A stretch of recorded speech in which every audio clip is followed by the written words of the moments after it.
We'll just give it a minute or two for a couple of latecomers to come. So yeah, just bear with us for about 2 minutes.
Okay, we'll get started.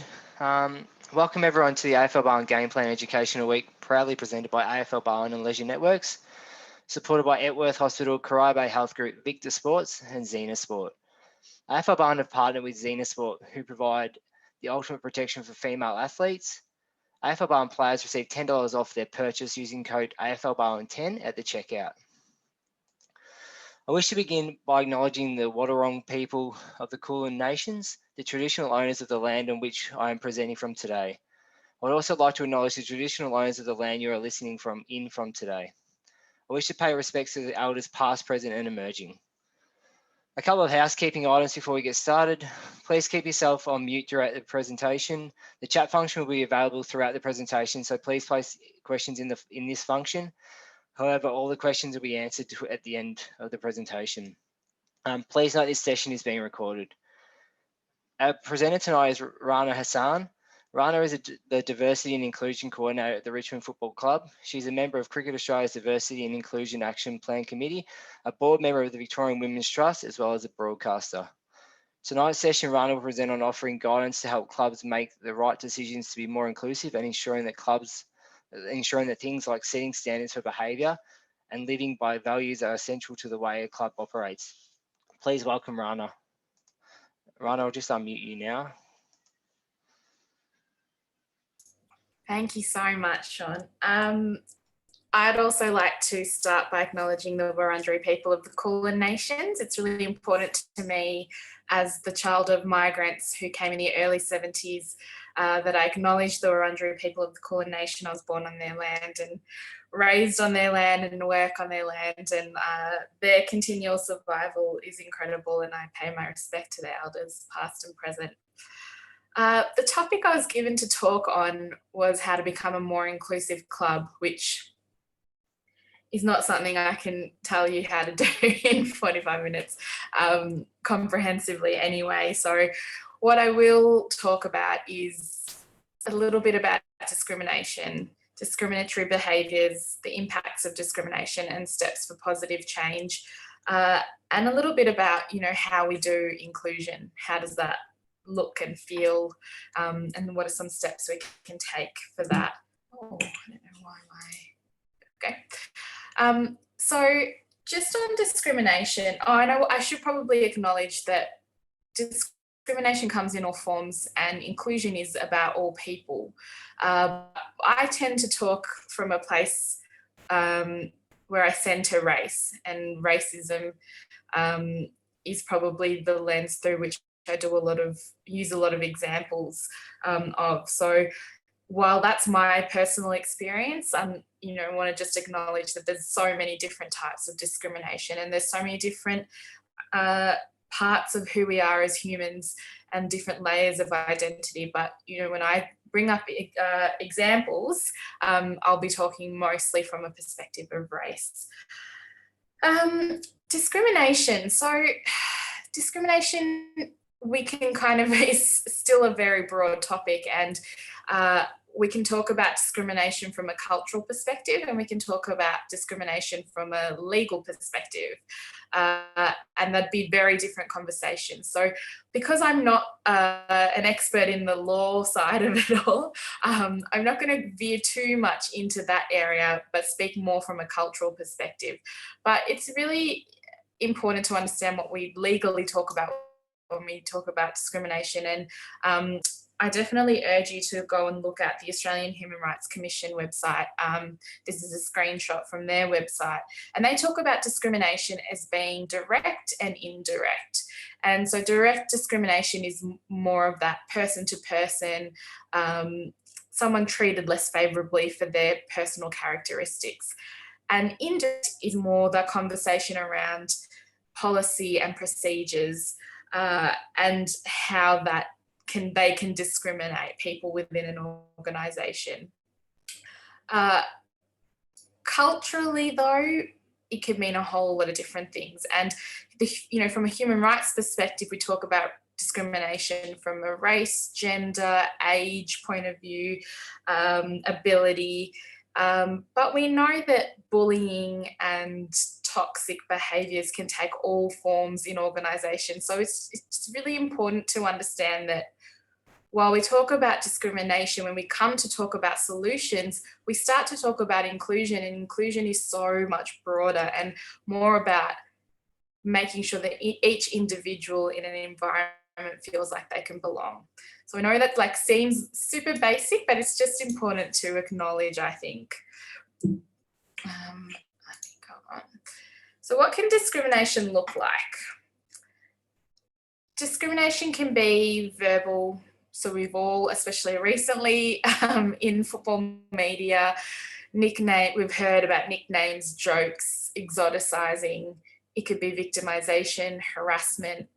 Like I said, the policies and hiring practices, so our processes. It can even turn up in things like the traditions we hold and what I call business as usual, that we often see in organisations, and particularly at sporting clubs, I think, where there's just a way that we've always done things, there's a way we've always thought about things, and it's not necessarily a lack of interest or care, but we just keep doing things the way it's always been done, and those ways could potentially be discriminatory and, if nothing else, exclusive. So women's footy is probably one of those examples that for a long time people just didn't want to do the work to make sure women could also play football, partly because it was just not what we did. Football was for men, and we didn't interrogate that for a long time. Culture is one of the big ones where discrimination or exclusion turns up, and culture, we'll get into, is a really big part of doing this work and opening up your doors to more people. And the thing with discrimination is that it's often unseen.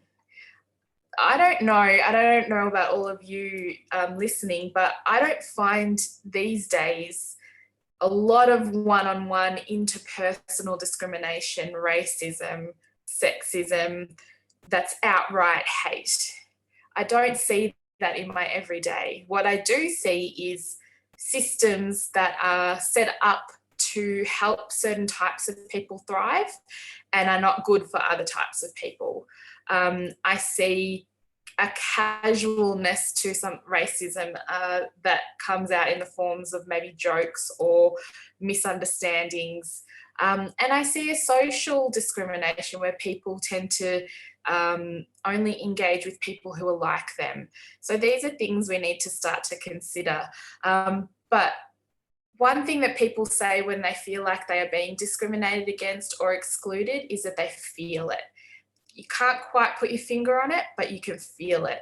And it sometimes can feel like, I know for me, when I walk into certain rooms, and especially in football, I noticed it a lot in football when I would walk into president's functions or different types of meetings or different environments where I felt like I stood out like a sore thumb, and you felt like eyes were on you, and feelings of you felt a little bit alien, or even that feeling, that feeling when someone's you think that you've got food on your face, and you think you're sitting there thinking to yourself, I must have something on me. People are looking at me in a way. And it's that feeling that you can't quite describe, but it's definitely there and palpable. And if you haven't experienced that, it's very hard to understand as well. I've used that picture in the background, which I admit is quite blurry, but this was something that I remember quite a while ago when Majak Dor and Nick Natanui were first going to play each other. And I remember the lead up to this game. This was it was framed as a big battle between two big men going to fight. And the way that the media framed this ruck competition and the lead up to it was something not quite right.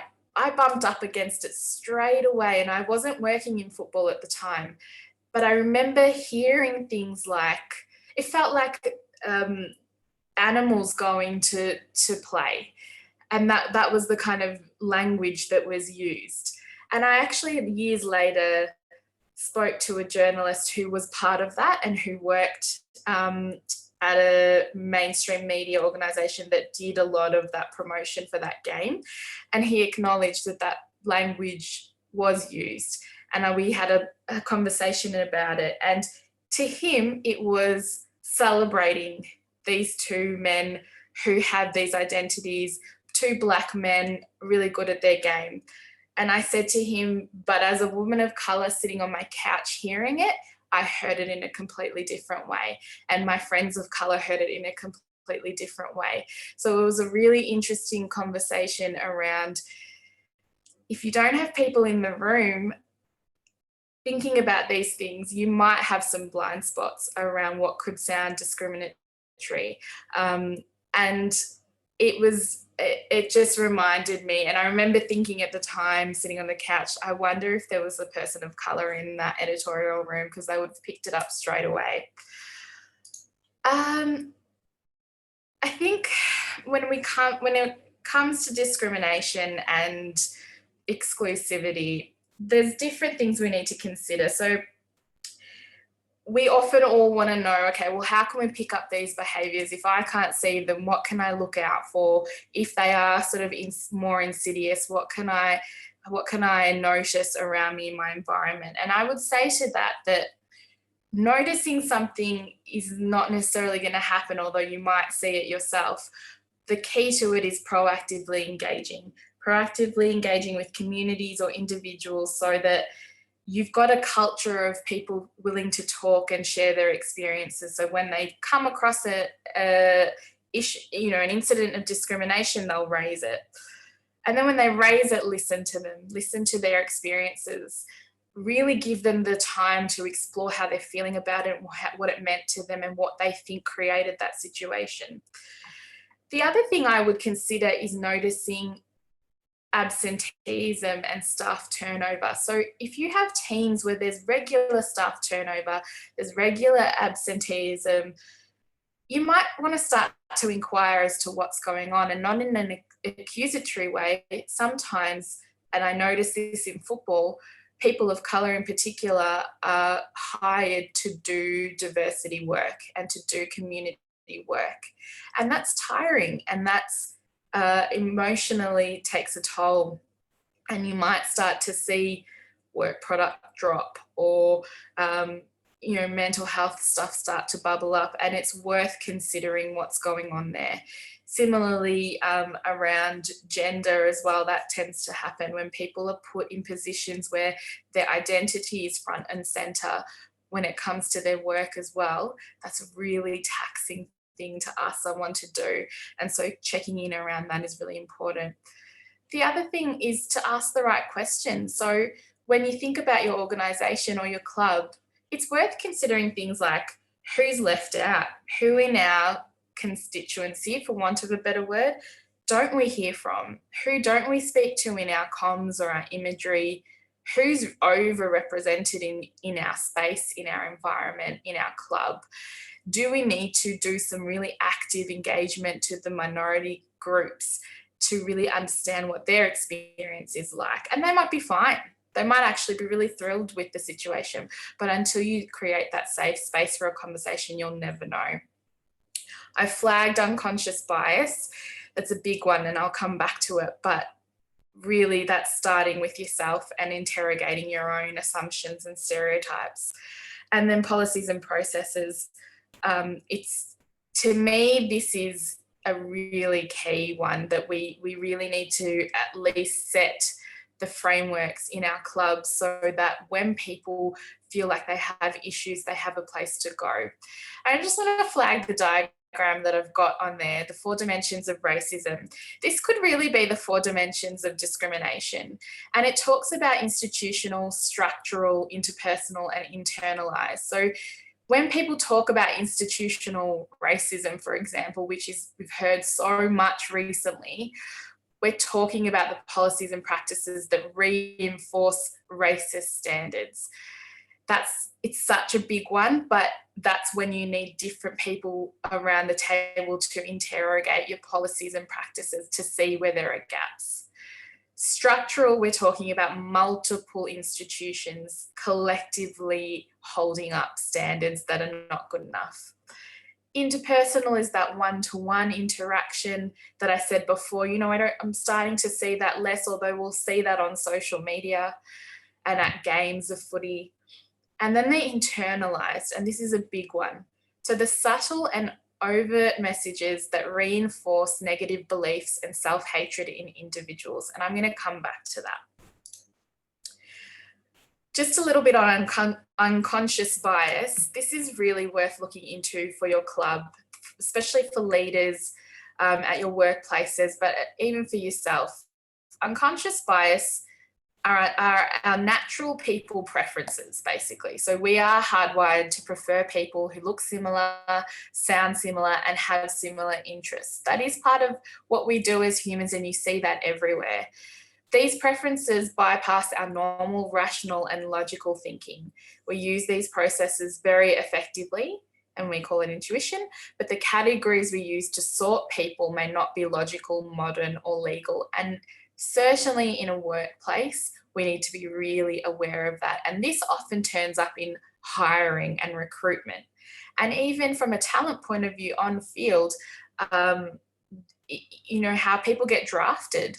We assume certain types of players might be harder work because of X, Y, and Z in their background. We are more likely to invest in the private school footy player than the hard done by footy player who's coming from a little bit more behind, because we just see them as being more ready and capable. There's so much more to unconscious bias, but the thing I would take away from this is really start to reflect individually on the stereotypes we hold in our heads. And we all have these. We all have an element or a thread of racism, because that's how our world has been structured and our systems have been structured. So this isn't about pointing fingers around white versus black. We all have this ability, and we all have taken on these messages and have been marinating in these messages, whether it's pop culture or governmental or our industries. So it's very hard to do and to confront your own stereotypes that you hold in your head. But once you start to do that, just the awareness starts to orient your behavior in a different way as well.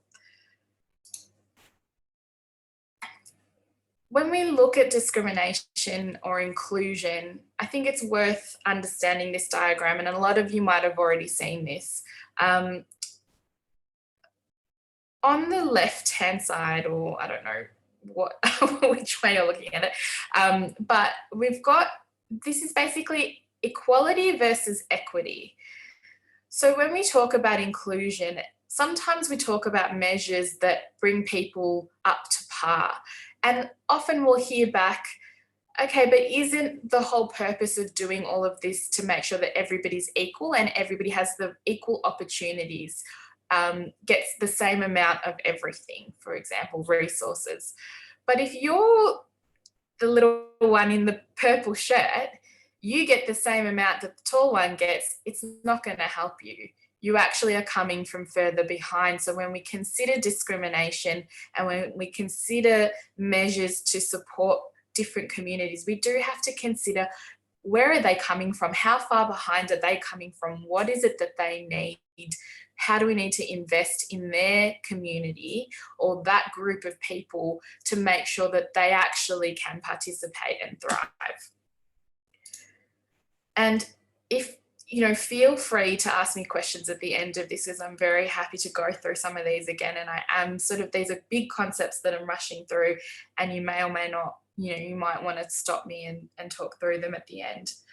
The impact of discrimination. I'm sure we all could come up with a list ourselves. It's, like I said, the thing that I think is really important to understand is that often it's a feeling. It's a feeling in a room of discomfort at the very least.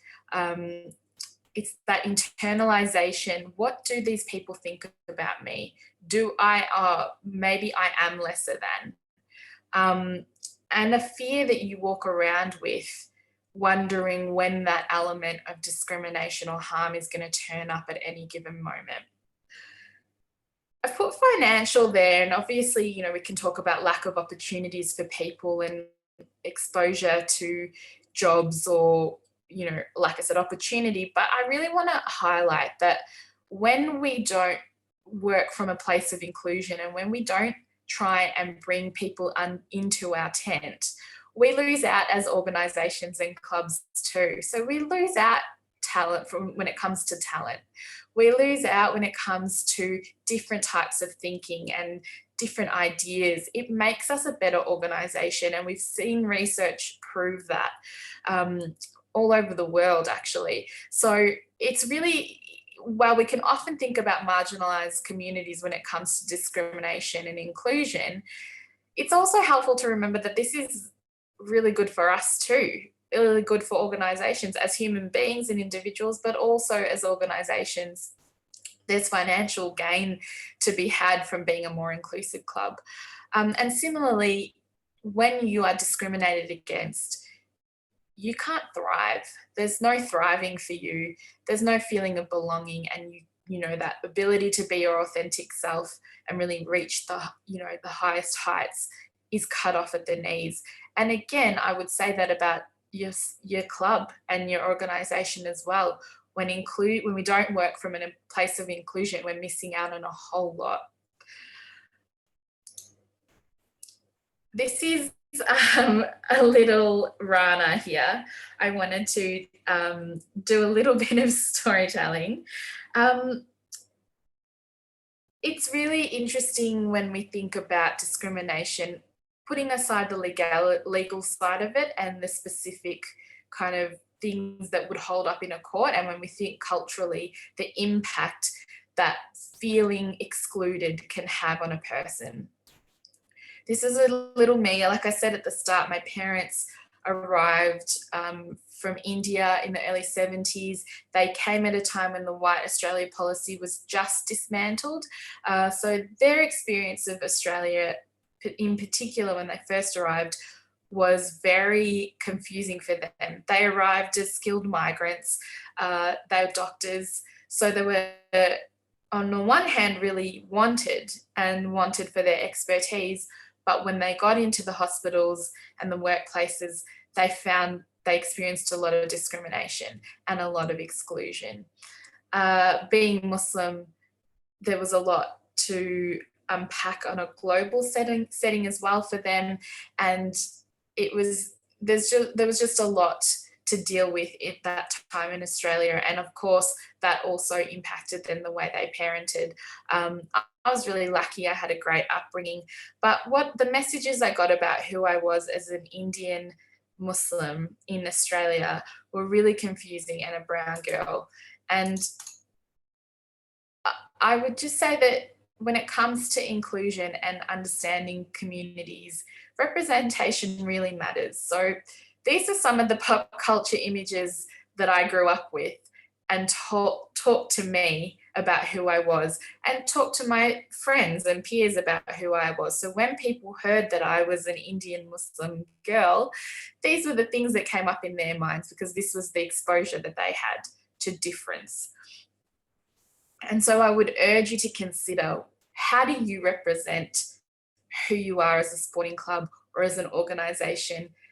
And what is that saying to others? How does that speak to different communities? And is it bringing them in, or is it making them feel like the other? Oops. I then grew up with a lot of Islamophobia on the news, in the news. I was in year 10 when 9/11 happened. So I was really coming of age at a time where I went from feeling like I mostly belonged in society to suddenly feeling like I really didn't belong, and I was potentially dangerous and under a magnifying glass, really. Closer to home, this was some of the stuff that really did a lot of damage for me and had a huge impact. I grew up with Pauline Hanson and her politics. When I was younger, it was Asians, but I knew even then as a young girl that she was saying, I don't want people who aren't like me.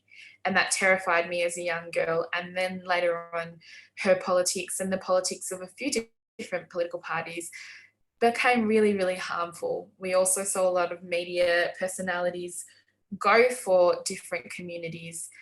And this stuff has an impact. And that top headline I wanted to highlight, because I'll never forget when I was working at Richmond one day. I was at my desk, I walked in and I saw this headline. And you can imagine being the only scarved woman in the organisation. I just shrunk inside. All I could think was, while I don't think that anybody here hates me, do they believe this? Is this what they're seeing? Because this newspaper was just sitting in the staff room kitchen. Everybody was walking past it. People were picking it up and looking at it. And when they saw that, were they thinking of me? And so I spent the whole day just feeling awful. I went and had a little cry in the bathroom. And it just, no one should have to feel like that in their workplace. And it's just worth considering how we handle moments like this inside our organisations as well, but what our communications tell people and the impact they can have. No one would have known that that was the feeling I had that day.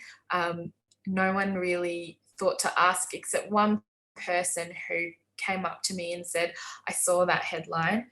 Don't worry, we love you. And that meant the world to me. So just being aware, I guess, is really important, and understanding what the people in your organisation could be going through at any given time. So let's talk about how to do something about all of this, because it can get a bit heavy. Like I said, it was really helpful when people reached out. So building your relationships within your club is key. First and foremost, connecting with the people in and around you, building that interpersonal relationship that if things come up, you can have a conversation. Combating discrimination and creating an inclusive environment is really about two things. It's the culture and the policies and the frameworks, the formal stuff that you have. So you can't really do one without the other. A lot of organisations will have great policies, but they have a really toxic culture that doesn't even care about the policies. Or you'll see sometimes there are organisations with great culture, but then they'll have one incident and their policies let them down because they don't have proper processes. And speaking of processes, I would say that making sure you have great processes when it comes to addressing discrimination, making sure that your process isn't set up to protect your organization, but it's actually there to handle the situation with as much care as possible, understanding, putting the person, making it person-centered really, and understand that sometimes organizations need to do an amount of protecting of themselves. But when you come from a place of care and respect and belief and you work from there, that in and of itself will protect the organization because you've handled that situation as best as you can. Culture is a living, breathing thing. So it has to be maintained. It's like relationships. You can't just kind of set it and forget about culture. And I know you probably all know this already, but it's worth saying again. It's certainly something that needs to be maintained, but sport is really, we're lucky to be working in sport because culture and good culture is actually part of what we do, even on the field. It's part of creating good teams anyway. So we know how to do that. We just need to expand that into the administrative side of what we do as well. Things like good sportsmanship, being fair, team-oriented. And the other thing for me when it comes to discrimination specifically is interrupting when you hear it. So if you nip that in the bud, it doesn't permeate in other ways. If your leaders are quick to say, you know what, that doesn't sound right to me, that's a stereotype, I don't want to talk in stereotypes, that sounded a little bit racist to me, or that actually was a bit offensive to me, so can we look at a different way of speaking about this issue? When your leaders set that tone, the rest of the organisation will follow. Diverse voices in your organisation is crucial if you want to do this work. And I suppose that's going to be my big question. You really have to ask yourself as a club, do we want to do this work? Do we want to be inclusive? If your club is fine the way it is and you're happy with the community that you have and you don't want to branch out, you want to just maintain what it is that you have, that's fine. You don't have to do this work. If you're going to do it with authenticity and sincerity, and be ready to work for it. And that might mean headhunting. That might mean getting different types of people and changing the way you do things and changing the dynamics inside your club. But it's worth it if you do it, but really consider, is this something we want to do? Because as soon as you do it with a lack of authenticity, it's obvious and it won't go very far. I've put here diversity and inclusion equals belonging, and ultimately that's what we're talking about. We want people to feel like they belong in the sporting club and that they can thrive there. And we say diversity is who's on the team, inclusion is who gets a game. And it's not about collecting different types of people and all the different types of people there are in the world. It's really about understanding who people are and understanding that they don't have to change who they are to belong. I know that I came to football initially because I had to fit in and I felt like I had to be a certain type of person to do that. What I learned after a while and when I became stronger in myself is that I want to create a space in football where I don't have to change who I am, but I can still love the game as much as I do. And I really do love this game. I'm a bit obsessed with it actually. So often we talk about differences in this work and necessarily, but something I find really helpful when we think about inclusion is to find the common ground for people. Start from the commonalities, start from the places of strength without ignoring the differences. So when I say I love this game, let's start from there. Let's start from the love of this game. But don't ignore the fact that I might go to the prayer room at halftime while you go to the bar. That's a difference that we have. But we can acknowledge that and work together on that and move forward, understanding each other's differences and coming together for, because we love the game. I don't have to be the same as you. I don't have to love it in the same way as you, but we can still love it and work together to make it as good as possible. And I'll say on diversity, one of the first time I thought, AFL could be something bigger for me, I'm not just going to be on the outer of this, is when I saw Basher Hawley get recruited. That was the first time in my mind I thought, oh my gosh, one of us could actually be part of this thing. Even though I loved the game, it never occurred to me until I saw someone get drafted.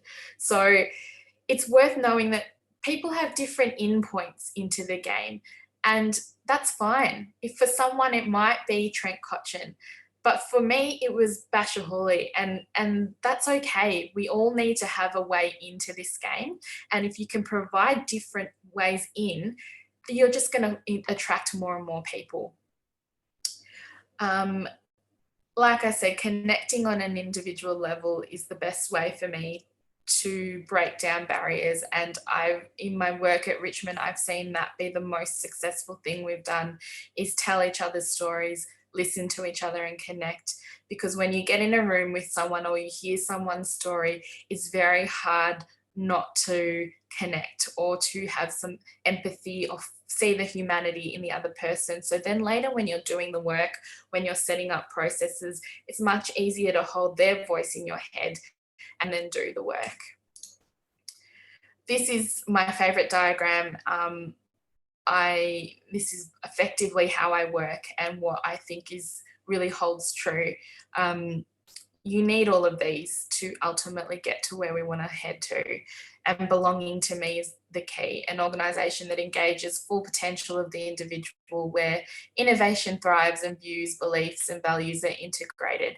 And like I said, this is not just about minority communities. This is about all of us, how we can all be our authentic selves in our sporting clubs. Because when we do that, we're going to bring our best selves and we just are all so much better for it.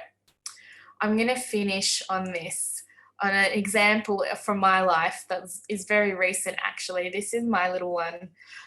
She joined Junior Blasters this year, and I was really nervous. I grew up not being in and around sporting clubs because I never thought it was for me. I never thought that people like me could go and play cricket.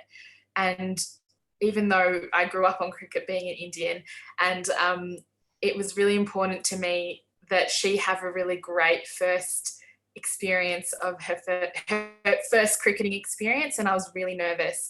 And when we got there, we found a really diverse group of families. We found her coach who took the time to learn how to pronounce everybody's name, who catered for our religious and cultural dietary needs. And a female coach. Like, I couldn't have asked for a better first experience, and it was such small things that made it such a beautiful time for us as a family and a really inclusive place, and it wasn't hard to do at all. So it's possible, and it reminded me that it's possible and it doesn't take much.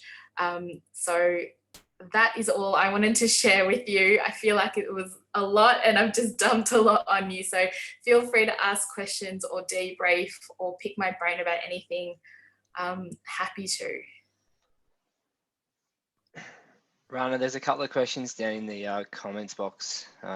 Yes. You want to just have a crack at those ones? Yes, I do. Let me just...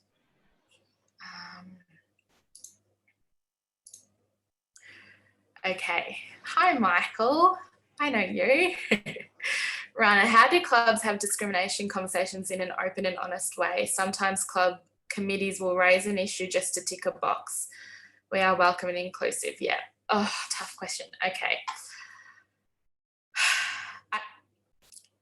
That to me goes back to what I was saying, that if you want to do this work, you have to want to do it. It's as simple as that. And it takes honesty and personal integrity to come to the table and have these conversations, and it's not for everyone. I think in my experience, I've been around, you only need a few people around the table who can go with you in these conversations to bring the others along. Not everybody's going to agree, but you at least need people to kind of come to the party a little bit. So as long as you have people who, it can't be one person, and it can't be one person of colour. That's way too much to put on someone's shoulders. But if you can just get a few different people, allies, to keep pushing the conversation along, that's really key. And then I think in an open and honest way, I think it comes back to considering what you want to get out of it as well. So if you're doing it out of fear of the public backlash, or because this is what is just now expected of organizations, it won't be lasting work. And you might pay the price for that. So I think reminding your internal kind of committees that this work can also be picked apart really quickly if it's not done with good intentions. And one thing I wanted to say that I didn't is that you don't have to get it all right straight away or ever, because not what is right in the end. The best way to start is to assess who's in the room, who's overrepresented, and who is missing out here, and then take the next step forward. Just assess what the next step forward could be and take that step, and then reassess and take the next step. Sometimes it can be really overwhelming to consider all the different communities. Start with your strengths, where do you have the opportunities, and go from there. I don't know if that answered your question right. You can clarify in the chat group if you want. Sarah's asking, as a female working in a male-dominated space, do you have any tips on building your confidence so you feel like you belong and are respected by your colleagues? I still struggle with this, and walking into a room with a whole bunch of men still intimidates me. What I've come to learn though is to really remind myself that what I'm bringing to the table is valuable, and it might be different, and that's okay. I don't have to look and sound like them. I do my banter in a different way. You might know, especially in football, there's just a style of banter that happens in all of these rooms, and I don't match that, and I can't match that, but I do that. I find my own way to connect with people, and I just kind of go in that direction. And I remind myself before I walk into a room that I'm bringing something to the table, and it might be small, but they don't know what I know, and I lead with that. And I did get given advice. I don't know if people will find this really silly, but it's worth considering. If you're in a really toxic environment, and this could be men or women, if you find that there are power dynamics playing out, and there's a way, that someone always sits at the head of the table, even though she doesn't need to, but she, commandeers the whole meeting and she's filibustering. Get in early, sit in her spot where she normally sits, disrupt a little bit in those subtle ways, and just claim back a little bit of power in those situations. Hopefully none of you are in toxic environments like that, but from time to time we find ourselves in that way.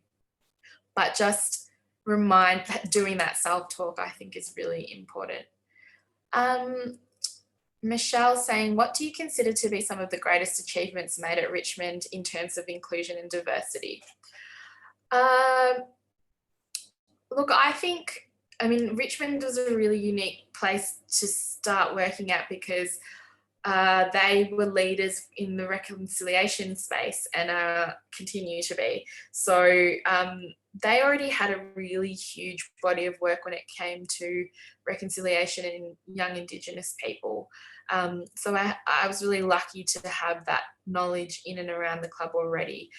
But what we didn't have was that we weren't really talking to different communities aside from Indigenous communities. And I felt like there was a bit of a gap there. And so what we eventually got to do was create an action plan. And that sounds so boring, your action plan is basically a to-do list of what you want to do as an organisation. But it was the first time we made a list like that and held ourselves accountable and really put it on the table that we wanted to shift a few things and take the next few steps. But the success and so we've only done the plan, like we now have to implement it. But the doing of the plan itself meant that we brought different people to the table. We made new connections. So even just having those conversations shifted the internal culture around inclusion, which was really exciting. And it was amazing to see that change, even just from the process of doing that action plan. And the other thing about that, I will say, is we really worked hard. And if you look at our action plan, I think it looks pretty good visually. And we made sure that it looked good. It didn't look like local council diversity and inclusion comms, because that's what always happens with this work. It gets boring and it gets daggy. And so we were really keen to make sure it didn't look like that. Similarly, with the work that I do with Ben Simmons, we make sure that when we're talking about racism, it looks good, it looks interesting, because I know I just flick through things. I don't sit down and read everything unless it's something I'm interested in. But if it looks good, I'll probably spend a little bit more time and I'll remember it. So I know that seems like such a superficial point, but in this work, you're just trying to get people on board and engaged. And so I was really proud of that, to be honest, our approach, our design approach to how we did do that work. What can we do to gain the trust of parents from culturally diverse backgrounds to enable their children to play football or netball? I feel this is a barrier that is hard to broach. Absolutely.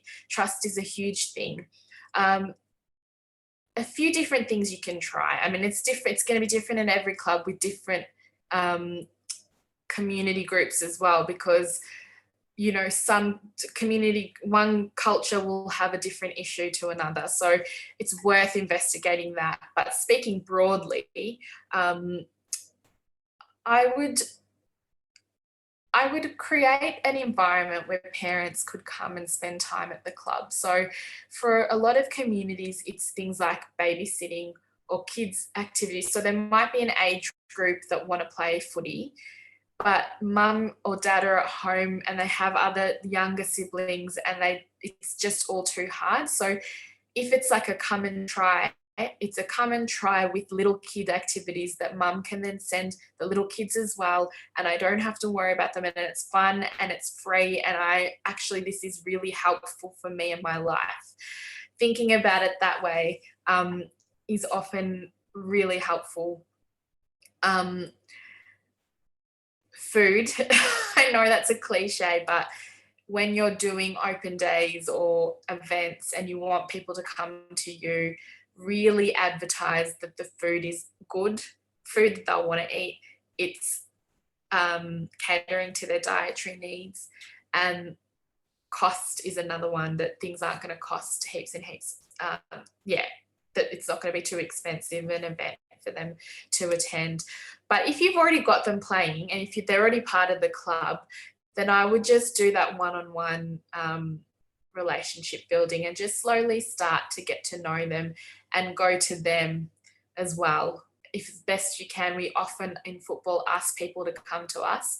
Take every chance you get to go to their communities as well. Oh, amazing. I think that's it. I don't know if there's any more. I'm on Twitter and Instagram. You're welcome to hit me up there if you have follow-up questions or anything. I hope that's been helpful. But as you can tell, I could talk forever. I'll jump in. I think everyone is as engaged as I was. That was brilliant. Thank you so much, Rana, for taking the time to present. And thanks everyone for attending. All resources in the session's been recorded, so we'll put that through the AFL Barn website next week, early next week. Tonight's the final night of the AFL Barn Game Plan Education Week, and we'd like to thank all the club speakers for participating. It's been a fantastic week with some valuable resources leading into 2021 season. The game plan isn't over just yet. Keep an eye out for a second portion of the game plan in operational week heading our way in mid-March. Thanks everyone for your time. Thanks again, Rana. That was brilliant. And no doubt we'll speak to you all soon. Thank you. Thank you.